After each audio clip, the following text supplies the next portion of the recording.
হাসপাতালে কৃষাণুর মুখোমুখি মিঠি, ফাঁস হবে কি গোপন সত্যি? জি বাংলার জনপ্রিয় ধারাবাহিক চিরসখা এখন একেবারে টান টান উত্তেজনার মোড়ে দাঁড়িয়ে।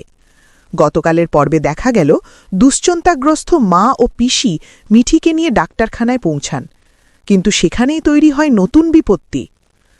হাসপাতালের দরজায় পা রাখতেই মিঠি আঁতকে ওঠে, কারণ এই হাসপাতালেই নিয়মিত যাতায়াত করে কৃষাণু, অর্থাৎ তার গোপন কথা প্রকাশ্যে চলে আসার প্রবল সম্ভাবনা তৈরি হয়।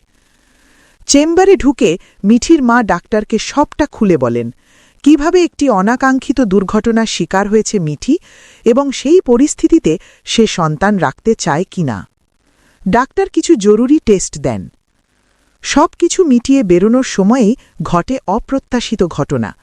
দরজার সামনে হঠাৎই কৃষাণুর মুখোমুখি হয় তারা। উপস্থিত সবার হৃৎস্পন্দন যেন থেমে যায়। কৃষাণু প্রশ্ন করে বসে, তোমরা এখানে কেন? পরিস্থিতি সামাল দিতে এগিয়ে আসে স্বতন্ত্র।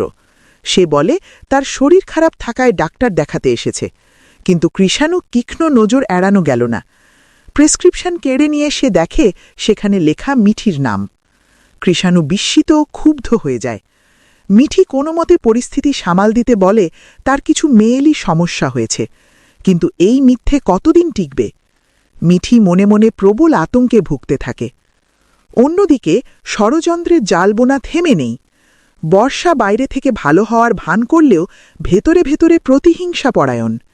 এক ক্যাফেতে বসে সে এবং মিঠির মামি নতুন পরিকল্পনা করতে থাকে। তাহলে কি গর্ভাবস্থার গোপন সত্যি এবার প্রকাশ্যে আসবে? আগামী পর্বেই মিলবে উত্তর। ভিডিওটি ভালো লাগলে লাইক, শেয়ার আর সাবস্ক্রাইব করুন।